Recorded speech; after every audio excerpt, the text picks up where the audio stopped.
What's up guys, and Huawei has just announced their P40 family, but seems like the Mate 40 is already in works. Huawei's Mate 40 Pro, or should I say Mate 40 Pro Plus, is going to be the most powerful Android phone, most powerful smartphone, because according to past rumors, the Mate 40 will finally going to the first phone powering by Huawei's own Harmony OS. On top of that, it will also feature a very unique design.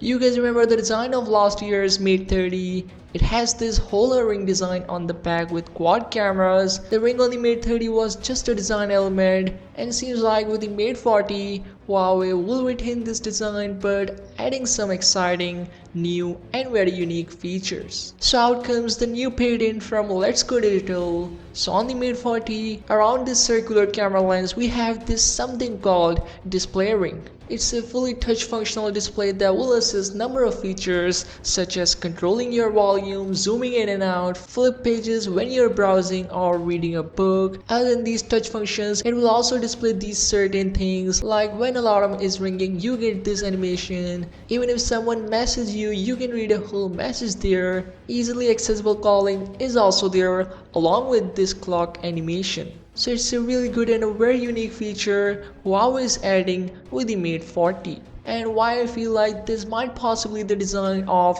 Huawei's Mate 40. You guys remember last year Google announced their Pixel 4 devices, but with the Pixel 4 we have seen the Soli radar motion sense features which let you to change track by swiping on your phone.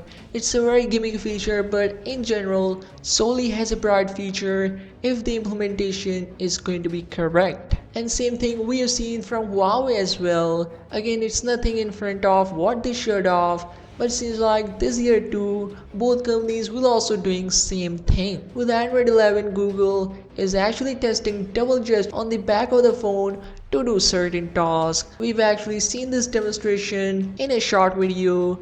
You can set this to any function like taking a screenshot or launching a camera or turning on the flashlight or opening a certain application. It is a very similar approach in a way of what Huawei is doing, but both companies are different, both have different mindsets, and that's why both have different implementation.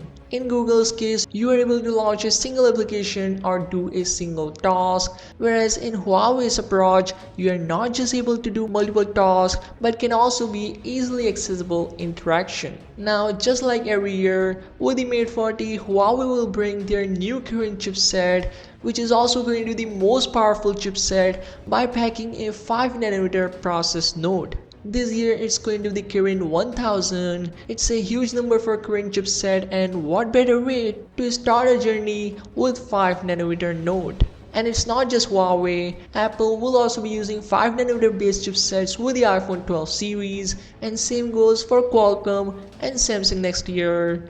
But Huawei is going to be the first manufacturer to announce the Kirin 1000 CPU in the month of August at IFA or just online only. Last year's Mate 30 was a big hit, but Huawei didn't sell it outside of China due to the lack of Google. But their P40 is doing its job well, and their app gallery is also improving. It has now more developers than ever before, and now Huawei has their own assistant to rival Google's assistant. So things are going to be pretty interesting, and hopefully Harmony OS will also finally make its debut on the Mate 40 family. So it's just a start, we will surely get more leaks as we get closer. So subscribe and support if you haven't already, and I'll see you in the next one.